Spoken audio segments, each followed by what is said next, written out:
Kenalin, ini adalah DJI Mavic Air 2. Drone ini adalah pewaris dari drone versi sebelumnya, yaitu Mavic Air. Mavic Air sendiri menurut gua adalah drone yang sangat rekomen untuk kalian beli. Kenapa? Coba aja kalian cek videonya di pojok kanan atas ya, tapi kalau nggak lupa gua naruh linknya.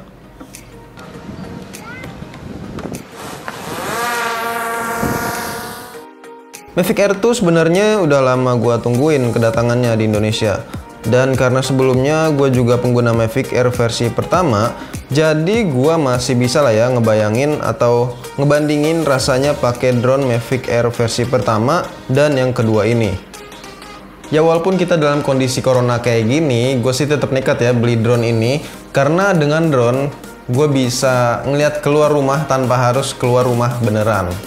Dengan harga di Indonesianya itu 12 juta untuk versi basic dan 16 juta untuk versi combo. Dengan garansi resmi dari TAM, menurut gua harga segitu sih nggak terlalu mahal ya. Bahkan harganya itu menurut gua hampir sama kayak versi pertama dulu pas pertama kali dikeluarin. Drone ini punya bobot 570 gram dengan besaran yang lebih besar dari Mavic Mini dan lebih kecil dari Mavic 2 Pro. Jadi dia posisinya ada di tengah-tengah. Kenapa gue singgung Mavic Mini dan Mavic 2 Pro?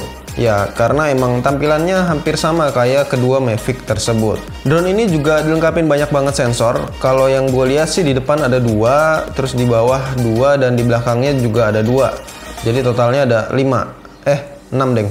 Baterainya sendiri ditempatin di atas, beda dari versi sebelumnya yang ditempatin di bawah drone.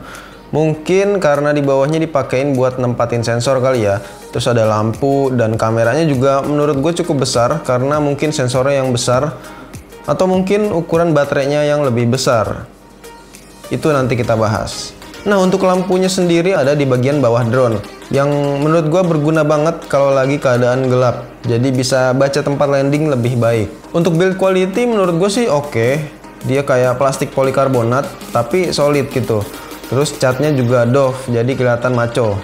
Drone ini juga punya internal storage sebesar 8 GB yang cukup untuk ngambil foto atau rekam video 1080 60 fps aja. Kalau mau ditambah ya bisa pakai SD card lagi. Kalau gue sih pakai yang 64 GB aja biar bisa ambil 4K juga ya kan. Sebenarnya sih bisa pakai SD card sampai 256 GB. Oke, sekarang kita ngomongin kameranya. Di Mavic Air 2 ini udah dikasih sensor berkekuatan 12 megapiksel dan juga 48 megapiksel. Jadi kalian nanti bisa pilih mau pakai yang 12 megapiksel ataupun yang 48 megapiksel. Field of view-nya atau luas pandangan kameranya itu sekitar 84 derajat karena menggunakan focal length 24 mm. Terus aperturnya pakai f2.8 jadi bisa ngebantu banget saat kondisi gelap. Nah, untuk ISO di videonya itu sekitar 100 sampai 6400 aja. Terus kalau untuk foto 12 megapiksel itu bisa dari 100 sampai 6400, tapi kalau pakai manual exposure ya. Dan yang 48 megapiksel bisa dari 100 sampai 3200 aja kalau pakai manual exposure juga. Untuk format fotonya sendiri ada JPEG atau DNG dan juga RAW. Ngomongin video resolusi dan frame rate-nya, lu udah bisa ngerekam gambar dengan resolusi maksimalnya itu 4K dengan 60 fps. Tapi dengan catatan memori yang lu pakai itu ngedukung ya. Tapi kalau nggak ngedukung, lu juga bisa pakai yang Full HD 1080 dengan maksimalnya itu 60 fps. Terus bisa pakai slow mo juga dengan 240 fps. Dan juga bisa pakai mode HDR di Full HD 1080 dengan 30 fps. Jadi pilihan resolusinya cukup banyak ya. Untuk format videonya pas gua lihat sih udah bisa H265 dengan pilihan MOV atau pakai MP4. Tapi waktu gua transfer atau download hasil gambarnya dari drone-nya langsung ke handphone gua, itu H265 belum bisa. Jadi menurut gua H265 ini belum bisa di kebanyakan smartphone di Indonesia. Dan cara mengatasinya kalian harus transfer dulu ke laptop kalian. Terus juga dilengkapin dengan maksimal bitrate-nya ini cukup besar, yaitu 120 Mbps. Buat kalian yang nggak suka picture profile normal, di Mavic Air 2 ini disediain the Shine Light biar agak sinematik gitu hasilnya.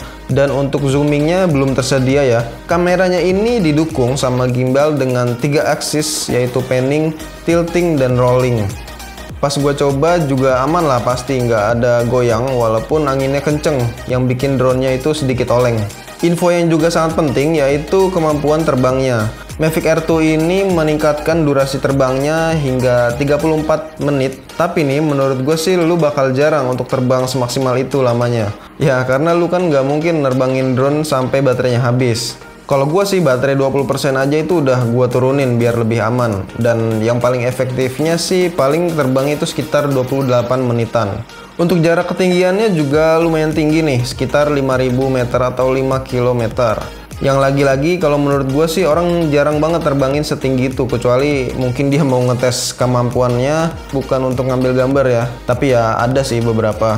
Untuk ketahanan anginnya, DJI mengklaim bisa tahan angin level 5 atau sekitar kecepatan anginnya itu 5 meter per detik. Jadi kalau untuk angin perkotaan masih aman lah ya, masih nyaman. Mungkin kalau dibawa ke gunung juga masih aman, asalkan lagi nggak ada badai aja. Dengan kemampuan yang sebegitu hebatnya, Mavic Air 2 dibekalin sama baterai yang juga hebat ternyata. Kekuatannya itu nggak tanggung-tanggung, 3500 mAh dengan tipenya LiPo 3S. Hampir sama kayak handphone gua ini mah. Terus info penting lainnya, drone ini dilengkapin sama Advanced Pilot Assistance System atau disingkat itu APAS 3.0, yang dimana itu adalah sistem keamanan pada sensor drone-nya. Jadi pas gua cobain buat nabrak ke orang ataupun benda di depannya itu nggak bisa ya. Hampir lupa bahas remote controlnya kan tuh. Kali ini keren sih, Mavic Air 2 ngasih pengalaman megang remote control yang bener-bener nyaman banget karena ukurannya pas menurut gua.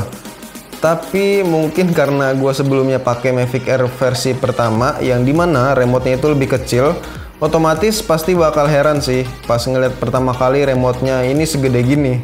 Smartphone holdernya juga pas, dia nempatin di atas jadi bukan di bawah, yang dimana gue ngerasa aneh aja gitu kalau ngelihatnya di bawah. Terus juga masang smartphone-nya jadi nggak ribet deh pokoknya.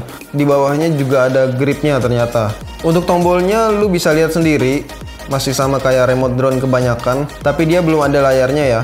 Dan bedanya lagi di sini ada switch akselerasi kecepatan si drone-nya, mau yang mode tripod atau lambat, terus ada mode normal ataupun yang kenceng pakai mode sport. Tapi kalau menurut gua mode normal aja sih udah kenceng banget ya, apalagi mode sport.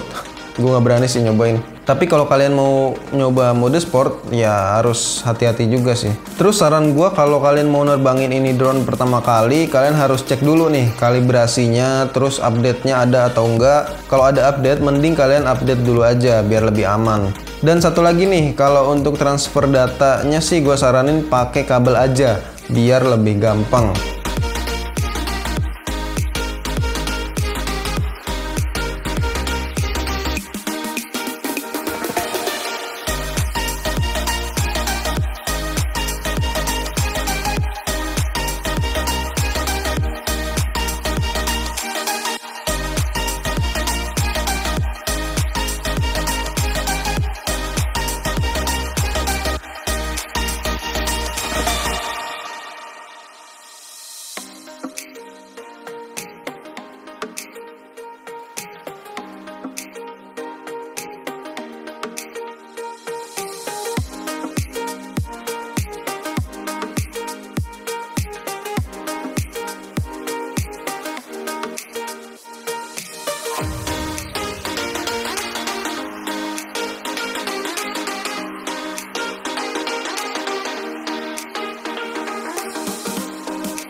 Dan yaudah mungkin segini aja video pembahasan kita tentang Mavic Air 2 kali ini. Dan buat kalian yang pengen beli tapi belum bisa kebeli, gue doain semoga di kemudian hari kalian bisa membeli drone ini atau drone yang lebih bagus ya. Dan yaudah sampai ketemu di video drone DJI Mavic Air 3 selanjutnya. Masih lama.